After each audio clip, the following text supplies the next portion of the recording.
Chers frères et sœurs, je mets enfin en ligne le deuxième enseignement consacré au thème de la famille dans le cadre de nos petits groupes PEPS. Et je commence pour cela par évoquer la parabole de l'homme qui construit sa maison sur le roc. Vous la connaissez, néanmoins j'en rappelle l'essentiel, selon la version de saint Matthieu. Quiconque écoute ces paroles et les met en pratique peut se comparer à un homme avisé qui a bâti sa maison sur le roc. La pluie est tombée, les torrents sont venus, les vents ont soufflé et se sont déchaînés contre cette maison, et elle n'a pas croulé. C'est qu'elle avait été fondée sur le roc. Le pape François fait allusion à cette parabole dès le début du premier chapitre de son exhortation apostolique Amoris Laetitia, qui s'intitule « À la lumière de la parole ». Il veut montrer aux familles que la condition primordiale de leur pérennité, c'est qu'elles soient ancrées dans la parole de Dieu. Avec le sens de la formule qu'on connaît au pape, il invite les familles à faire de celle-ci, je cite, « leur compagne de voyage ». Bon, il faut bien reconnaître que, engagées qu'elles sont dans le flot des nécessités quotidiennes, les familles chrétiennes ont souvent du mal à fréquenter assidûment la parole de Dieu. D'autant que cette dernière peut leur paraître un peu obscure ou éloignée de leurs préoccupations concrètes. Nombre de familles, qui sont pourtant pratiquantes, n'ont en fait de contact avec la parole de Dieu qu'à l'occasion de la messe dominicale. C'est déjà bien, mais c'est hélas un peu court. Aussi, pour encourager chaque foyer à renouer avec la parole de Dieu ou simplement à intensifier son rapport à elle, je voudrais montrer le lien très étroit qui existe entre la parole de Dieu et la famille, et ce à plusieurs égards. Alors j'ai largement puisé pour cela dans le chapitre 1er d'Amoris Laetitia, que j'ai évoqué à l'instant, ainsi que dans l'exhortation apostolique Familiaris Consortio, que saint Jean-Paul II a consacré en 1981 aux tâches de la famille chrétienne dans le monde d'aujourd'hui. Je vous invite évidemment à aller consulter ces documents qui sont très nourrissants et que pour ma part je me contente d'introduire ici. Mon propos s'articulera en 3 temps.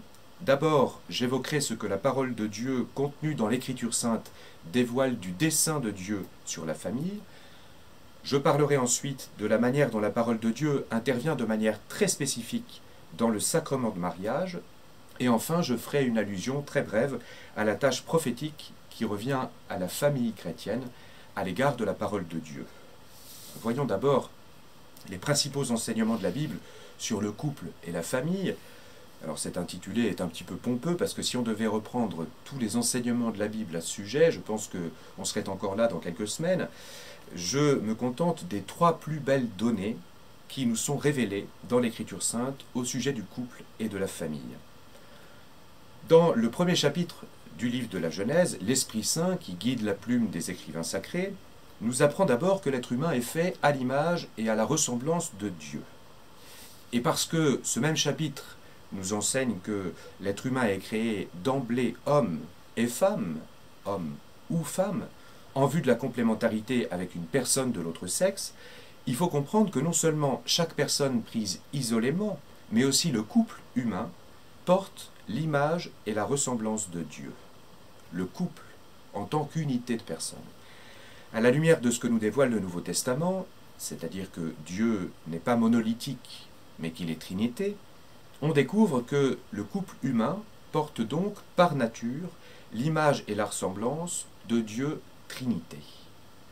Qu'il ait la foi ou qu'il ne l'ait pas, qu'il en soit conscient ou non, n'importe quel couple humain a, si je puis dire, le mode de fonctionnement qui est le même que celui de la Sainte Trinité. Ceci implique qu'il y ait une communion de personnes au sein du couple, comme dans la Trinité, de personnes qui jamais n'entreront en fusion, mais qui sont faites pour vivre d'un lien toujours plus étroit, par un don de soi mutuel, à la manière dont les 3 personnes divines se donnent les unes aux autres. À cela s'ajoute, comme au sein de la Trinité, une inclination foncière du couple humain vers la fécondité. Notez que si cette fécondité ne peut être charnelle, en raison d'une infertilité subie, elle pourrait prendre bien d'autres formes, heureusement. Mais quoi qu'il en soit, si le couple entend perdurer, il lui faut accéder à une fécondité commune qui lui donne tout son sens et qui le fait accéder à la plénitude. Pour le dire de manière triviale, le couple humain ne peut se contenter de se regarder dans le blanc des yeux, parce que le couple de l'homme et de la femme est fait à l'image du Dieu trinitaire, qui est fécondité. Alors, l'homme et la femme sont programmés, eux aussi, pour être féconds. Et s'ils ne l'étaient pas, eh bien le couple dépérirait. Deuxième donnée de l'Écriture sainte, contenue cette fois dans les épîtres de saint Paul, notamment dans celle qu'il adresse aux Éphésiens, chapitre 5e, versets 21 et suivants, le couple, alors pas n'importe lequel cette fois, mais le couple qui a reçu le sacrement de mariage, est conformé par surcroît à l'union du Christ et de l'Église. Il y a là quelque chose de beaucoup plus profond que la simple image et ressemblance de la Trinité que nous venons d'évoquer. Mari et femme sont, par la grâce sacramentelle du mariage, rendus aptes à vivre l'un envers l'autre du lien même qui unit Jésus à l'Église. Ils puisent, ces époux qui ont reçu le sacrement, dans le jusqu'au-boutisme amoureux du Seigneur pour sa tendre épouse, qu'est l'Église, et qui lui fait accepter de monter sur la croix pour elle, et d'avoir le cœur transpercé afin qu'elle ait la vie. Le sacrement instaure ainsi entre les époux un lien qui les rend capables de surmonter toutes les difficultés, et même qui les rend capables de faire de ces difficultés des opportunités pour aller plus loin dans l'amour. C'est le lien de la charité, cette charité dont saint Paul parle dans son chapitre 13 de la deuxième épître aux Corinthiens. Vous connaissez par cœur cet hymne à la charité si belle, qui est choisi très souvent en guise de première lecture à l'occasion de la célébration des mariages. Cette charité qui est serviable, qui n'est pas envieuse, qui ne cherche pas son intérêt, excuse tout, croit tout, espère tout, supporte tout et ne passera jamais. Troisième donnée de l'Écriture, enfin, au sujet du couple et de la famille, qui apparaît pour le coup dans les évangiles, c'est que toute famille chrétienne est d'une certaine manière une icône de la Sainte Famille. Saint Joseph, la Vierge Marie et Jésus sont donnés comme modèle concret aux époux chrétiens et aux enfants de ces époux, qu'il convient de fréquenter assidûment dans toutes les circonstances de la vie conjugale et de la vie familiale. Souvent, on se fait l'idée que la Sainte Famille, en raison de l'excellence de ses membres, serait inaccessible et qu'elle ne saurait servir de modèle à la famille de base, si je puis dire. Mais à lire de près les évangiles, on s'aperçoit que cet a priori ne tient pas. Parce que cette Sainte Famille, on le découvre au gré des pages évangéliques, a eu son lot de joies ordinaires, de préoccupations identiques à celles de toute famille, et aussi de peines au moins aussi ardues à affronter. Elle est donc, la Sainte Famille, en mesure de comprendre, en mesure de consoler et d'aiguiller chaque famille chrétienne dans son parcours le plus ordinaire et parfois le plus douloureux. Ainsi donc, pour récapituler ce que je viens de dire dans cette première partie, le foyer, la famille, est à la fois à l'image de la Trinité, sacrement du Christ et de l'Église, icône de la Sainte Famille. On a là trois titres de gloire qui font la noblesse, qui font la beauté du couple et de la famille dans le dessein de Dieu. J'enchaîne avec la deuxième partie que j'annonçais, en essayant de voir la manière dont la parole de Dieu intervient dans le sacrement de mariage de manière très spécifique. Je ne veux pas parler ici des textes bibliques qui sont lus au cours de la célébration de mariage, mais je parle de la modalité très singulière selon laquelle la parole de Dieu est partie prenante du sacrement.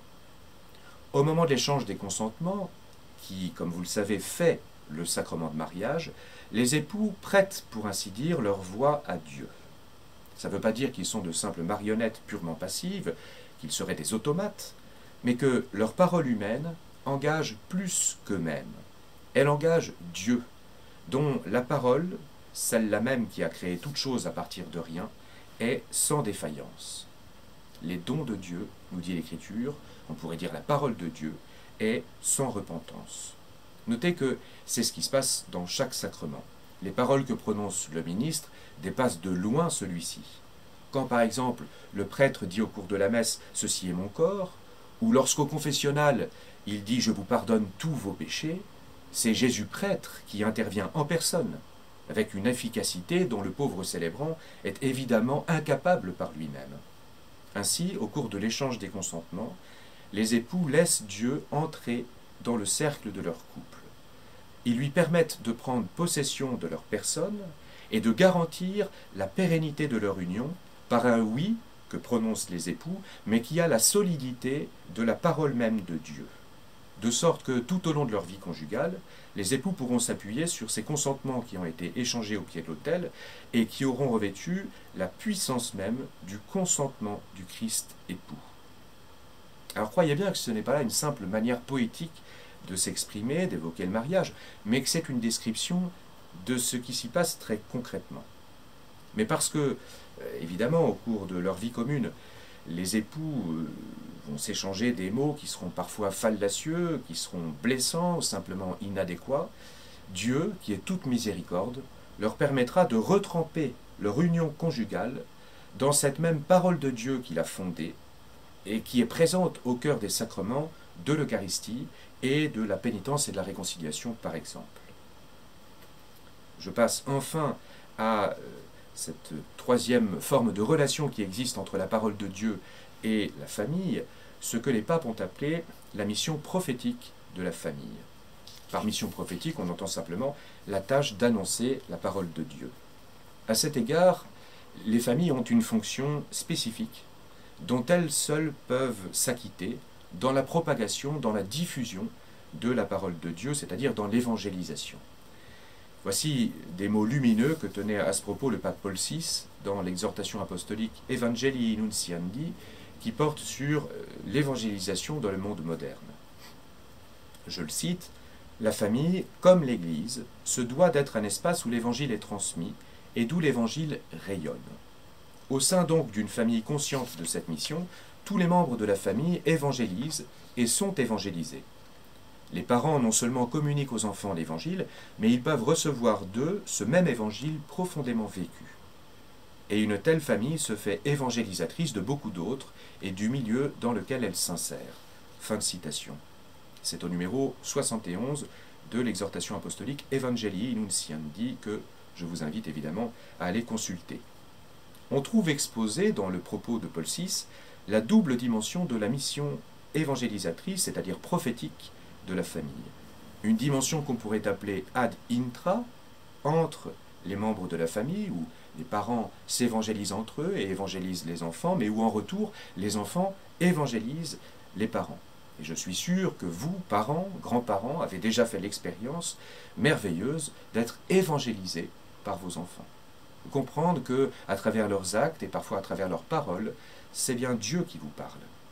Et puis il y a une autre dimension de cette mission prophétique de la famille qui est une mission ad extra, c'est-à-dire à l'extérieur d'elle-même, une sorte d'irradiation de la famille qui essaye de vivre en cohérence avec la parole de Dieu, qui s'en nourrit et surtout qui en vit, irradiation qui touche les cœurs de ceux qui les fréquentent. Jean-Paul II a développé les implications de ce travail de témoignage de la parole de Dieu dans l'exhortation que j'ai citée en commençant ce petit enseignement, Familiaris Consortio, et on en lira avec profit sur ce sujet, notamment les numéros 52 à 54. Pour sa part, le pape François insiste souvent sur la famille conçue comme ecclesiola. C'est un terme latin qui veut dire petite église, autrement dit, église domestique. La famille est la cellule de base de l'église, comme la famille est la cellule de base de la société naturelle. Amoris Laetitia y fait abondamment allusion à cette caractéristique de la famille comme église domestique, mais par surcroît, ces derniers mois, lorsque les fidèles se sont vus empêchés de se rassembler en communauté pour célébrer le culte, le Saint-Père a invité à prendre davantage conscience de la mission irremplaçable de la famille comme église domestique, où la parole de Dieu peut toujours être méditée, même en temps de confinement, même lorsqu'on est privé d'Eucharistie, malheureusement, et où on peut forger véritablement de quoi eh bien, rayonner alentour auprès des personnes qui franchissent le seuil de la maison. Voilà, j'espère vous avoir convaincu ou avoir renforcé votre conviction que la parole de Dieu, loin d'être une réalité abstraite, avait au contraire un impact très concret sur vos couples et sur vos familles. Elle en est en quelque sorte le socle et le bain, et Dieu compte sur vous pour que la parole, sa parole, s'incarne toujours plus profondément et de manière toujours plus visible dans chacun de vos foyers, et de là, vécue en acte et en vérité, qu'elle puisse toucher les cœurs de ceux qui vous approchent. Amen.